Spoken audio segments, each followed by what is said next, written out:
Cinema शौकीन सबका स्वागत करता है। ये कहानी है एक आम आदमी की जो कभी सिपाही हुआ करता था, लेकिन जब उसे पता लगता है कि उसके दोस्तों को परेशान किया जा रहा है तब वो अपना पुराना रूप दिखाता है। कहानी की शुरुआत होती है और हम एक बस को देखते हैं। बस के अंदर एक आदमी बैठा है जिसका नाम है फ्रैंक वेगा। वो आराम से बैठ करके बस के आगे देख रहा होता है। तभी अंदर दो गुंडे घुस आते हैं और वो सबको परेशान करना शुरू कर देते हैं। यहाँ से कहानी जाती है फ्लैशबैक में। तब हमें पता लगता है कि फ्रैंक ने वियतनाम का युद्ध लड़ा था और युद्ध की यादें उसे हमेशा ही परेशान करती हैं। फिर कहानी जाती है उसके बचपन में, जब वो एक फार्म पर रहा करता था अपने परिवार के साथ। जैसे जैसे वो बड़ा हुआ उसे एक लड़की से प्यार हो गया, लेकिन वो सेना में भर्ती होने वाला था। सेना में जाने से पहले उसने लड़की से वादा किया कि वो जैसे युद्ध से वापस आएगा ये दोनों शादी के बंधन में बंध जाएंगे। फिर वो चला गया वियतनाम की लड़ाई लड़ने, लेकिन ये लड़ाई बहुत ही लंबे समय तक चली। अगले 10 साल तक फ्रैंक वापस नहीं आ पाया। 11वें साल वो जैसे ही वापस आया वो सबसे पहले मिलने गया अपनी प्रेमिका से। तब उसे पता लगा कि उसकी प्रेमिका ने शादी कर ली है और अब उसके 2 बच्चे भी हैं। फ्रैंक का दिल 1000 टुकड़ों में टूट गया,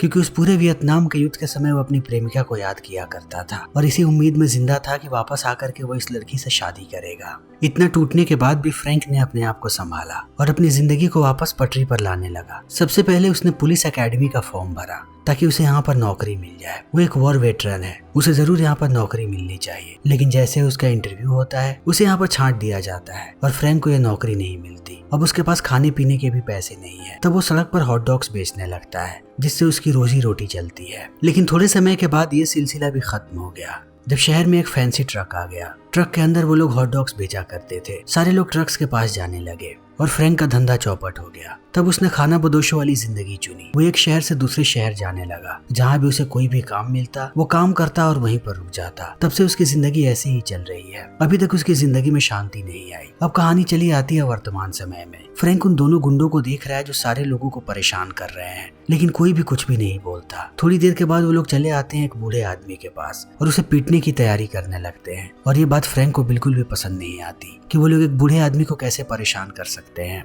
तब फ्रैंक खड़ा होता है और एक एक करके इन्हें पीटना शुरू कर देता है ताकि ये लोग कभी भी किसी को चोट ना पहुंचाए। इसी बस में कुछ लड़के होते हैं जो इस वीडियो को रिकॉर्ड कर लेते हैं। सारे लोग फ्रैंक के लिए तालियां बजाते हैं क्योंकि उसने जो काम किया है वो काम बहुत ही काबिले तारीफ है। हर जगह वो लोग वीडियो को अपलोड कर देते हैं और फ्रैंक चारों तरफ वायरल हो जाता है। वो यहाँ का देखते ही देखते लोकल हीरो बन जाता है। हर जगह सिर्फ उसकी ही बात हो रही है। पूरे इंटरनेट पर उसके चर्चे हैं। सारे लोगों ने उसे बैडएस नाम दे दिया है। जिस तरीके से वो लड़ रहा था देख करके सारे लोग बहुत ही ज्यादा प्रभावित हुए कि उसने बूढ़े आदमी की जान बचाई, उसके साथ साथ इन्हें सबक भी सिखाया। सब लोग बात करना चाहते हैं फ्रैंक से, यहाँ तक कि पुलिस वाले भी। फ्रैंक को अपनी गाड़ी में बैठा करके पूरा शहर घुमाते हैं। अब फ्रैंक को टॉक शो पर बुलाया जा रहा है। एक दिन एक चैनल उसे और उसकी माँ को बुलाता है बात करने के लिए और वो उससे उसकी पूरी जिंदगी के बारे में सवाल जवाब करते हैं। ज्यादातर बातें वो फ्रैंक से ही करते हैं। फिर समय ऐसे ही बीतने लगता है। फ्रैंक हर जगह पॉपुलर हो गया है। सारे लोग उसके चेहरे का टी शर्ट पहनते हैं। उसके साथ साथ दीवार पर उसके आर्ट्स भी बने हुए हैं। फ्रैंक बहुत खुश है, लेकिन 3 महीने के बाद उसकी माँ का देहांत हो जाता है। तब फ्रैंक की जिंदगी में एक बार फिर से दुख चला आता है। अब वो दुखी रहने लगा है। जल्दी वो अपने आप को संभालता है और अपनी माँ के घर में रहने लगता है। तभी हम फ्रैंक के बेस्ट फ्रेंड को देखते हैं जिसका नाम है वॉशिंगटन। ये दोनों वियतनाम की लड़ाई में एक साथ थे। वापस आने के बाद भी इन लोगों ने एक साथ बहुत ही समय बिताया है। वॉशिंगटन को भी बहुत दुख है कि फ्रैंक अकेला हो गया। वो उसे एक फ्लैश ड्राइव देता है। फ्रैंक समझ नहीं पाता है कि ये क्या है। वॉशिंगटन कहता है कि इसमें तुम्हारी माँ के सेफ डिपॉजिट बॉक्स के सारे नंबर्स हैं और सारी जानकारियाँ। मुझे ऐसा कुछ भी पता नहीं था कि माँ के पास सेफ डिपॉजिट बॉक्स है। इतना कहने के बाद फ्रैंक उस फ्लैश ड्राइव को रख देता है घर के अंदर और वॉशिंगटन से ज्यादा सवाल जवाब नहीं करता। वॉशिंगटन भी यहाँ से चला जाता है, लेकिन थोड़े दिनों के बाद जब वॉशिंगटन रात में बाहर आता है तभी उसके सामने आकर के एक गाड़ी रुकती है जिसके अंदर से 2 लोग बाहर आते हैं जिनका नाम है सेबेस्टियन और टेरेंस। देखते ही देखते वो लोग वॉशिंगटन से बात करना शुरू कर देते हैं और बार बार एक ही सवाल पूछते हैं कि वो फ्लैश ड्राइव कहाँ पर है। लेकिन वॉशिंगटन इस बारे में कुछ भी नहीं बताता क्योंकि उसने उस फ्लैश ड्राइव को फ्रैंक को दे दिया है। वो कुछ भी इन्हें बताना नहीं चाहता। तब ये लोग आग बबूला हो जाते हैं। इन्हें वो फ्लैश ड्राइव चाहिए अभी के अभी। देखते ही देखते इनके बीच झड़प होने लगती है। तो वॉशिंगटन भी इनसे लड़ने की कोशिश करता है। इसी बीच ये लोग बंदूक निकालते हैं और मार गिराते हैं वॉशिंगटन को। यहीं पर उसकी मौत हो जाती है। इसके मौत के बाद इन्हें भी समझ में नहीं आता कि ये लोग क्या करें। ये लोग अपनी गाड़ी में बैठते हैं और भागने लगते हैं ताकि किसी को भी पता ना लगे कि वॉशिंगटन को किसने मारा है। यह खबर अब पूरे शहर में फैल जाती है और जल्दी ही खबर पहुंच जाती है फ्रैंक के पास कि उसके बेस्ट फ्रेंड की मौत हो चुकी है।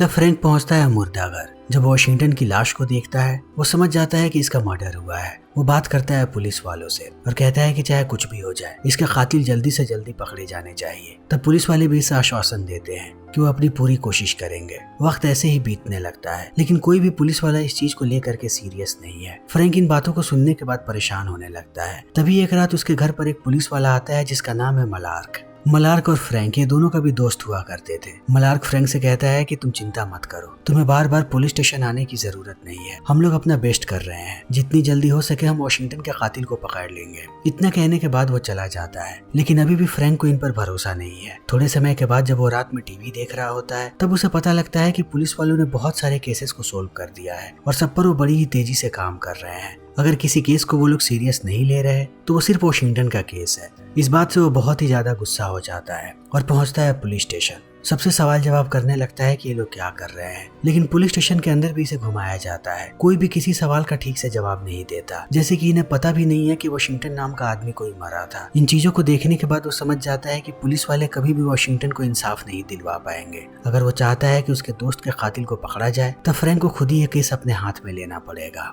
फ्रैंक वापस आकर के अपनी तैयारी में लग जाता है कि जितनी जल्दी हो सके वो केस को सोल्व कर दे। सबसे पहले वो उस जगह पर जाता है जहाँ पर वॉशिंगटन को गोली मारा गया था। बहुत देर तक ढूंढने के बाद उसे एक गोली का टुकड़ा मिलता है, उसके साथ साथ एक लॉकेट के अंदर एक महिला की तस्वीर है। इन सबूतों को देखने के बाद फ्रैंक को लगता है कि अब कहीं वो कातिलों तक पहुंच सके। यहाँ से निकलते ही वो जाता है एक पॉन शॉप में और दोनों चीजों को रख देता है दुकानदार के सामने, उस लॉकेट को और गोली के टुकड़े को। गोली के टुकड़े को देख करके दुकानदार कुछ भी नहीं कहता, लेकिन वो जैसे ही लॉकेट को देखता है कहता है कि ये तो टेरेंस की लॉकेट है क्योंकि इसके अंदर उसकी पत्नी की तस्वीर है। इस बात को सुनते ही फ्रैंक खुश हो जाता है और दुकानदार से पूछता है कि उसका घर कहाँ पर है, मैं उसका लॉकेट लौटाना चाहता हूँ। तब ये दुकानदार एड्रेस भी बता देता है। फ्रैंक पहुंच जाता है टेरेंस के घर पर। तब उसकी पत्नी दरवाजा खोलती है। फ्रैंक उससे कहता है कि मैं टेरेंस को ढूंढ रहा हूँ, वो कहाँ पर है। उसकी पत्नी कहती है कि वो 1 सप्ताह से घर वापस नहीं आया और कहाँ है मुझे भी नहीं पता, आखिर आपको क्या काम है उससे। तब फ्रैंक बताता है कि मुझे एक लॉकेट मिला है, उसके अंदर तुम्हारी तस्वीर है, किसी ने मुझे बताया कि ये टेरेंस की लॉकेट है, वही मैं लौटाने आया था। इतना कहने के बाद वो लॉकेट लौटा देता है। तब टेरेंस की पत्नी समझ जाती है कि फ्रैंक एक अच्छा आदमी है,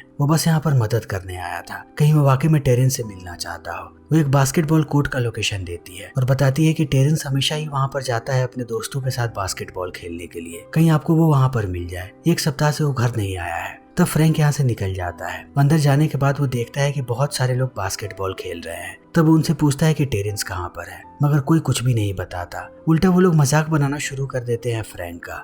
उन्हें लगता है कि ये बूढ़ा आदमी है जो उन्हें परेशान करने के लिए आया है। टेरेंस इनका दोस्त है, ये लोग कभी भी उसकी लोकेशन नहीं देना चाहेंगे। इन्हें पता है कि टेरेंस गलत काम करता है। देखते ही देखते ये लोग फ्रैंक को परेशान करना शुरू कर देते हैं, लेकिन इन्हें पता नहीं कि फ्रैंक क्या कर सकता है। एक वक्त के बाद फ्रैंक एक एक करके सबको पीटना शुरू कर देता है। जब एक के बाद एक लोग जमीन पर गिरने लगते हैं तब इनकी अकल ठिकाने आती है और ये लोग फ्रैंक से बात करते हैं कि आखिर तुम्हें चाहिए क्या। फ्रैंक कहता है कि मैं टेरेंस को ढूंढ रहा हूँ, मुझे बताओ कि वो कहाँ पर मिलेगा मुझे। अगर तुम लोगों ने मुझे नहीं बताया तब थोड़ी देर के बाद तुम लोग भी जमीन पर मिलोगे। इस बात को सुनने के बाद ये लोग डर जाते हैं और कहते हैं कि हमें पता नहीं कि टेरेंस कहाँ पर है, लेकिन हम लोग तुम्हें एक आदमी का लोकेशन बता सकते हैं जो जानता है कि टेरेंस कहाँ पर है। उसका नाम है रेनाल्डो। इतना कहने के बाद वो लोग रेनाल्डो का लोकेशन दे देते हैं। तब फ्रैंक पहुंच जाता है उसके घर पे। घर पे रेनाल्डो नहीं है लेकिन उसका फ्लैटमेट है। वो हमला कर देता है फ्रैंक पर। फ्रैंक उसे भी सीधा करता है और कहता है कि बताओ रेनाल्डो कहाँ पर है, वरना मैं तुम्हारा ऐसा हश्र करूंगा कि तुम कभी भी चल नहीं पाओगे। तब डर के मारे वो एक बार का लोकेशन बताता है कि वहाँ पर उसे रेनाल्डो मिल सकता है। फ्रैंक यहाँ से निकल जाता है। थोड़ी देर के बाद वो बार के पास पहुँचता है और अंदर दाखिल होने की कोशिश करने लगता है। बाहर के गार्ड उसे देख करके समझ जाते हैं कि ये आदमी परेशानी खड़ी करेगा।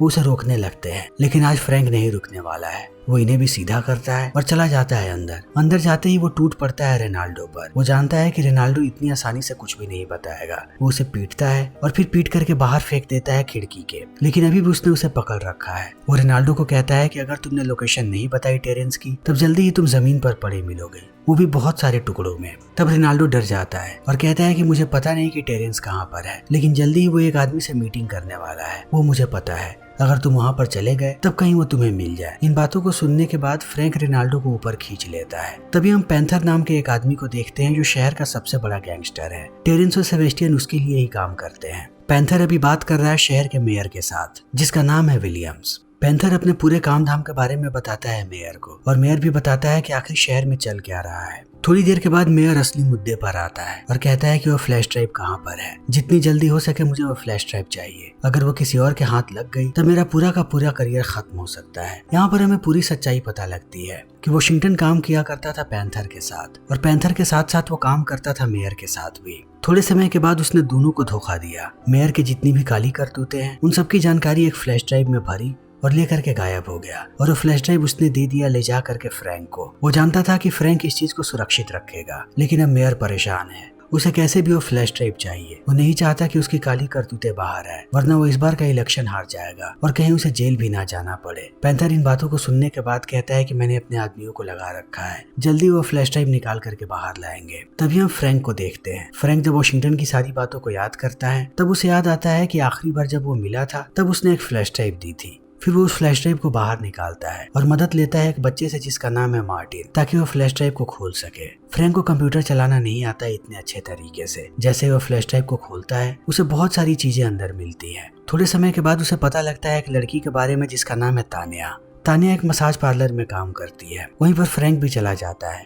और मसाज लेते समय पूछता है कि क्या तुम्हें पता है कि टेरेंस कहाँ पर है। तब तानिया बात को घुमा देती है और कहती है कि मैं कुछ भी नहीं जानती। फ्रैंक शांत हो जाता है और इंतजार करने लगता है कि कब तानिया यहाँ से जाएगी। जैसे ही वो रात में मसाज पार्लर से बाहर जाने लगती है तब फ्रैंक भी उसके पीछे लग जाता है। थोड़ी देर के बाद वो पहुंच जाता है इसके घर पर। जैसे ही वो घर के अंदर दाखिल होता है वो देखता है कि टेरेंस आगे ही खड़ा है। इन दोनों के बीच लड़ाई होने लगती है। फ्रैंक यहाँ पर आते ही उसे पीटना शुरू कर देता है। वो जानता है कि टेरेंस इतनी आसानी से अपना मुंह नहीं खोलेगा। बहुत देर धुलाई करने के बाद वो कहता है कि मुझे बताओ आखिर वॉशिंगटन को मारने के लिए किसने कहा था। लेकिन टेरेंस अभी भी कुछ नहीं बता रहा और फ्रैंक भी इस बात को समझ जाता है कि इतनी आसानी से आदमी कुछ भी नहीं बताएगा। तब वो उसे अलग अलग तरीके से टॉर्चर करना शुरू कर देता है। टेरेंस भी इस टॉर्चर को नहीं झेल पाता। तब अंत में कहता है कि मैं तुम्हें सब कुछ सच बताता हूँ कि उसे किसने मरवाया और क्यों मरवाया। उसने शहर के सबसे बड़े गैंगस्टर से पंगा ले लिया जिसका नाम है पैंथर। पैंथर काम करता है शहर के मेयर के लिए। उसने मेयर की सारी जानकारी एक फ्लैश ड्राइव में भरी और गायब हो गया, और उसे पता था कि यह जानकारी पहुंच जाएगी मेयर तक। उस फ्लैश ड्राइव में एक ऑयल माइनिंग कंपनी के बारे में सारी जानकारी है